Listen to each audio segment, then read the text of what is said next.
25 ವರ್ಷ ವಯಸ್ಸಿನ ಯುವತಿಯನ್ನು ಮದುವೆಯಾಗಿ ಸಾಮಾಜಿಕ ಜಾಲತಾಣಗಳಲ್ಲಿ ಭಾರೀ ಸುದ್ದಿಯಾಗಿದ್ದ 45 ವರ್ಷ ವಯಸ್ಸಿನ ಶಂಕರಣ್ಣ ಅವರು ಆತ್ಮಹತ್ಯೆಗೆ ಶರಣಾಗಿರುವ ಘಟನೆ ನಡೆದಿದೆ. ಕುಣಿಗಲ್ ತಾಲೂಕಿನ ಹುಲಿಯೂರು ದುರ್ಗ ಹೋಬಳಿಯ ಅಕ್ಕಿಮರಿಪಾಳ್ಯದಲ್ಲಿ ಈ ಘಟನೆ ನಡೆದಿದ್ದು, ಸೋಮವಾರ ಬೆಳಗ್ಗೆ ತೋಟದಲ್ಲಿ ನೇಣು ಬಿಗಿದ ಸ್ಥಿತಿಯಲ್ಲಿ ಅಕ್ಕಿಮರಿಪಾಳ್ಯದ ಶಂಕರಣ್ಣ ಅವರ ಮೃತದೇಹ ಪತ್ತೆಯಾಗಿದೆ.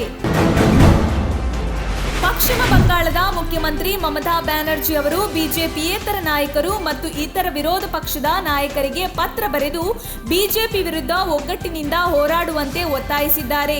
ಬಿಜೆಪಿಯನ್ನು ಎದುರಿಸಲು ಮತ್ತು ದೇಶಕ್ಕೆ ಅರ್ಹವಾದ ಸರ್ಕಾರಕ್ಕೆ ದಾರಿ ಮಾಡಿಕೊಡುವ ಏಕೀಕೃತ ಮತ್ತು ತಾತ್ವಿಕ ವಿರೋಧದ ಕಾರಣಕ್ಕೆ ಬದ್ಧರಾಗಲು ತಂತ್ರಗಳನ್ನು ಚರ್ಚಿಸಲು ಸಭೆ ಕರೆದಿದ್ದಾರೆ. ಮೇವು ತರಲು ಹೋಗಿದ್ದ ವೇಳೆ ಹಾವು ಕಚ್ಚಿ ಬಾಲಕಿ ಮೃತಪಟ್ಟ ಘಟನೆ ರಾಯಚೂರು ತಾಲೂಕಿನ ಕಡ್ಲೂರು ಗ್ರಾಮದಲ್ಲಿ ಮಂಗಳವಾರ ನಡೆದಿದೆ. 15 ವರ್ಷ ವಯಸ್ಸಿನ ಗೀತಾಂಜಲಿ ಮೃತ ಬಾಲಕಿಯಾಗಿದ್ದು, ಮೇವು ತರಲು ಹೋದ ವೇಳೆ ಬನವೆಯಲ್ಲಿದ್ದ ಹಾವು ಕಚ್ಚಿದೆ. ಆದರೆ ಮುಳ್ಳು ಚುಚ್ಚಿದೆ ಎಂದು ಬಾಲಕಿ ಭಾವಿಸಿದ್ದಳು ಎನ್ನಲಾಗಿದೆ. ಮನೆಗೆ ಬಂದು ತೀವ್ರ ಅಸ್ವಸ್ಥಗೊಂಡು ಬಾಲಕಿ ಸಾವನ್ನಪ್ಪಿದ್ದಾಳೆ. ಹಲಾಲ್ ಮಾಂಸ ಖರೀದಿಸಬೇಡಿ ಎಂದು ವಿವಾದ ಸೃಷ್ಟಿಸುತ್ತಿರುವ ಬಿಜೆಪಿ ಪರ ಸಂಘಟನೆಗಳ ವಿರುದ್ಧ ಮಾಜಿ ಸಿಎಂ ಕುಮಾರಸ್ವಾಮಿ ಆಕ್ರೋಶ ವ್ಯಕ್ತಪಡಿಸಿದ್ದಾರೆ. ಹಿಂದೂ ದೇವಸ್ಥಾನಕ್ಕೆ ದಲಿತರನ್ನು ಪೂಜೆ ಮಾಡಲು ಬಿಡ್ತೀರಾ?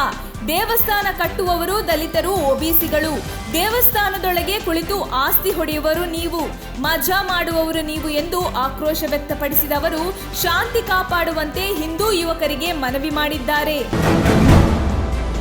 ಮೋಸದಿಂದ ಪರಿಶಿಷ್ಟ ಜಾತಿ ಪ್ರಮಾಣ ಪತ್ರ ಪಡೆದಿರುವ ವಿಚಾರಕ್ಕೆ ಸಂಬಂಧಿಸಿದಂತೆ ಮುಖ್ಯಮಂತ್ರಿ ರಾಜಕೀಯ ಕಾರ್ಯದರ್ಶಿ ಹೊನ್ನಾಳಿ ಶಾಸಕ ಎಂಪಿ ರೇಣುಕಾಚಾರ್ಯ ವಿರುದ್ಧ ದಲಿತ ಸಂಘಟನೆಗಳು ಆಕ್ರೋಶ ವ್ಯಕ್ತಪಡಿಸಿದೆ.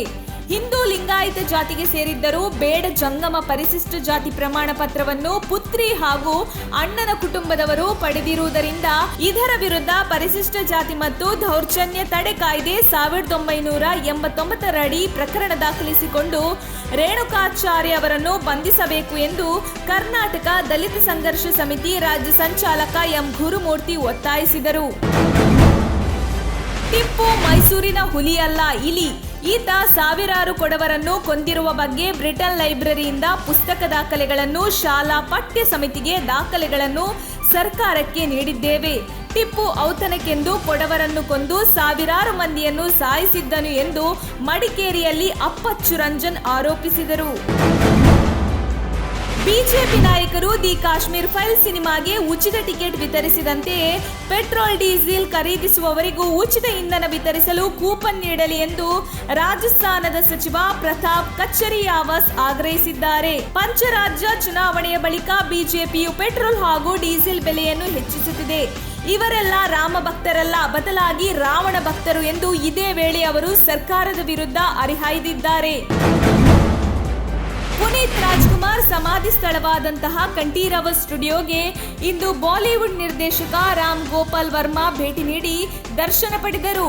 ಈ ವೇಳೆ ಅಪ್ಪು ನೆನೆದು ಭಾವುಕರಾದರು. ಅಪ್ಪು ಇಲ್ಲ ಎನ್ನುವಂತಹ ಮಾತನ್ನು ನಂಬೋದಕ್ಕೆ ಆಗುತ್ತಿಲ್ಲ. ಇದೊಂದು ಶಾಕ್ ಆದಂತಹ ವಿಚಾರವಾಗಿದೆ. ಆದರೆ ಅವರು ಎಲ್ಲರ ಹೃದಯ ಅಂತರಾಳದಲ್ಲಿ ಸದಾ ಇರ್ತಾರೆ. ಅವರೆಲ್ಲೂ ಹೋಗಿಲ್ಲ ಎಂದು ಇದೇ ವೇಳೆ ಅವರು ಹೇಳಿದರು. ಹಲಾಲ್ ಅನ್ನುವುದು ಒಂದು ಆರ್ಥಿಕ ಜಿಹಾದ್. ಮುಸ್ಲಿಮರು ಇನ್ನೊಬ್ಬರ ಜೊತೆ ವ್ಯಾಪಾರ ಮಾಡಬಾರದು ಅಂತ ಒಂದು ಎಕನಾಮಿಕ್ ಜಿಹಾದ್ ತರ ಉಪಯೋಗಿಸುತ್ತಿದ್ದಾರೆ ಎಂದು ಬಿಜೆಪಿ ರಾಷ್ಟ್ರೀಯ ಪ್ರಧಾನ ಕಾರ್ಯದರ್ಶಿ ಸಿಟಿ ರವಿ ಹೇಳಿಕೆ ನೀಡಿದ್ದಾರೆ. ಹಲಾಲ್ ಮಾಂಸ ಉಪಯೋಗಿಸಿ ಅಂತ ಹೇಳಲು ಹೇಗೆ ಹಕ್ಕು ಇದೆಯೋ ಹಾಗೆ ಅದನ್ನು ಬಹಿಷ್ಕರಿಸಿ ಅಂತ ಹೇಳುವ ಹಕ್ಕು ನಮಗಿದೆ ಎಂದರು.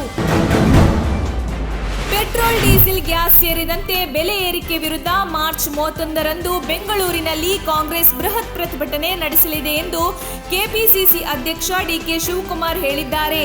ಎಲ್ಲಾ ಕಾರ್ಯಕರ್ತರು ಗ್ಯಾಸ್ ಸಿಲಿಂಡರ್ ಹೊರಹಾಕಿ, ವಾಹನಗಳಿದ್ದರೆ ಹಾರ ಹಾಕಿ, ಜಾಗಟೆ ಬಡಿಯುವ ಮೂಲಕ ಬೆಲೆ ಏರಿಕೆ ವಿರುದ್ಧ ಹೋರಾಟ ನಡೆಸುವುದಾಗಿ ಅವರು ತಿಳಿಸಿದರು.